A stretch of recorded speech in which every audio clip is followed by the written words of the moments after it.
Sot në mjediset e ITP-s promovohet qendra e inovacionit të inteligjencës së avancuar EDIC-4K, projekte që do të financohet nga Bashkësia Evropiane dhe nga Ministria e Ekonomisë së Kosovës.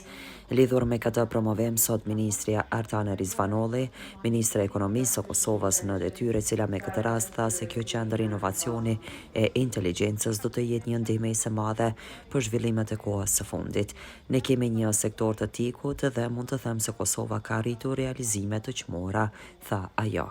Paralelisht kemi siguruar që digitalizimi të mos mbetet vetëm infrastrukturë, por të shndrohet në shkatësi për tregun e punës, duke i trajnuar 5.000 të rinj falas në programe me digitalizim, ku 40% janë vajza e gra.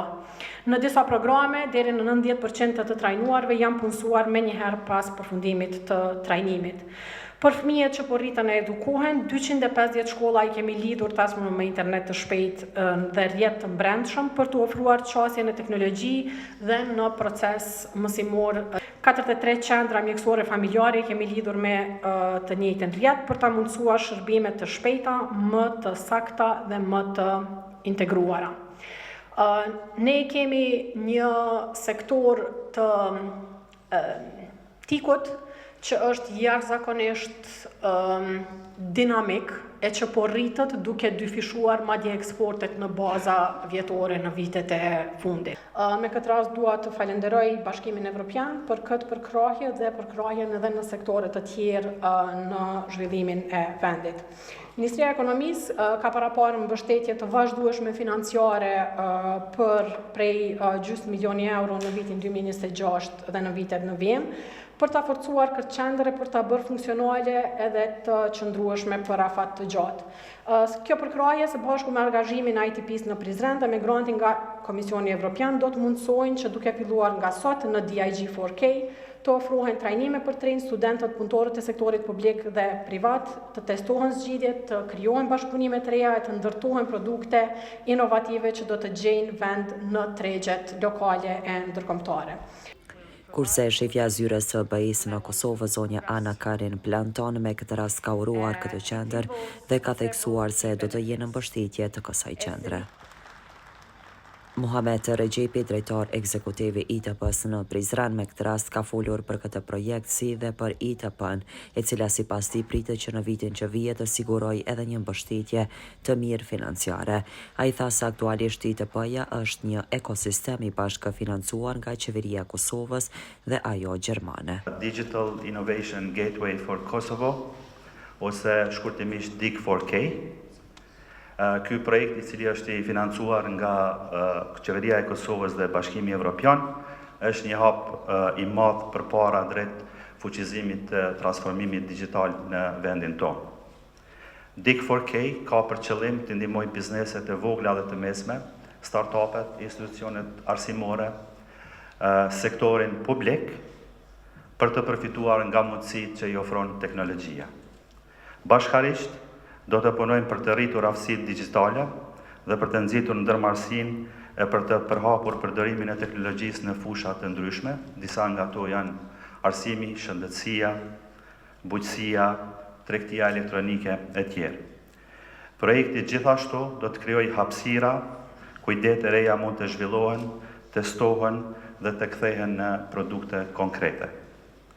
Jemi të lumtur t'ju njoftojmë se gjithashtu përmes këtij projekti ITP Prizren së bashku me partnerët e konsorciumit edhe zyrtarisht janë si pjesë e European Digital Innovation Hub Network.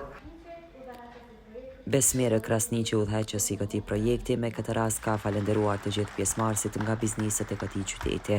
Pastaj ka theksuar se janë edhe 5 institucione jo qeveritare dhe 2 universitete, UPZ dhe UBT, që do të jenë në bashkëveprim e bashkëpunim dhe qëllimi ynë është që të ndihmohet afër 100 ndërmarrje me mbështetje, tha ai dhe pastaj vazhdoi. Digital Innovation Gateway for Kosovo, akronimi i cilit është DIG4K, është një nismë strategjike e bashkëfinancuar nga Bashkimi Evropian, si dhe Ministria e Ekonomisë në kuadër të qeverisë së Republikës së Kosovës. Përmes programit Evropa Digitale, program ky i cili është programi i Bashkimit Evropian për vitet 2021-2027.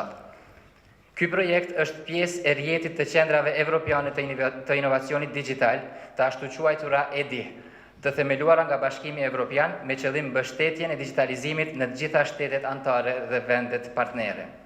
Dik4K është EDI-hu i parë kombëtar në Kosovë dhe si i tillë do të ruajë në rol kyç në përshpejtimin e transformimit digital në vend. Projekti është i konceptuar të udhëhiqet nga ITP Prizren si koordinatore e projektit, me partner të konsorciumit 8 anëtar të secilës vijnë nga sektori publik, sektori privat dhe ai akademik. Slogani ynë, siç edhe shihet, është ta ndërtojmë dhe fuqizojmë apo formsojmë edhe njëkohësisht misioni i projektit, ta formsojmë të ardhmen digjitale të Kosovës. Pa humbur kohë, pak fjalë për konsorciumin përbërës të projektit Dik4K. ITP është koordinatore e projektit në tërësi, duke siguruar zbatimin efektiv dhe bashkëpunimin mes partnerëve nëpërmjet implementimit të 3 nga 7 komponentet kryesore që thirrën në këtë drejtim në bazë të projektit.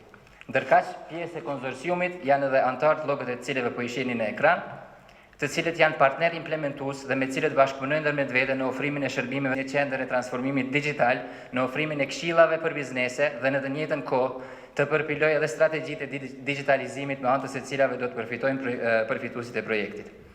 Në anën tjetër, Cactus Education është udhëheqëse e komponentës së tretë të projektit, qëllimi i cilës është përgatitja dhe ofrimi i trajnimeve dhe programeve specifike për përfituesit e projektit. Quantix është një partner tjetër i konsorciumit dhe udhëheqës si komponentës së 4 të projektit.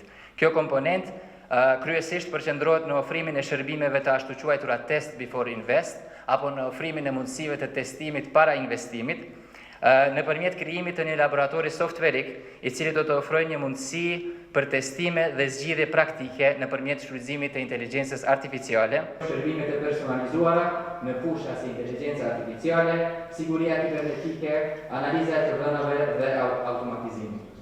Në të njëjtën kohë do të mundohemi të krijojmë rrjete vendore ndërkombëtare për shkëmbimet njohurive. Në takimin e sotëm pati përfaqësues të bizneseve nga universitetet dhe organizatat jo qeveritare.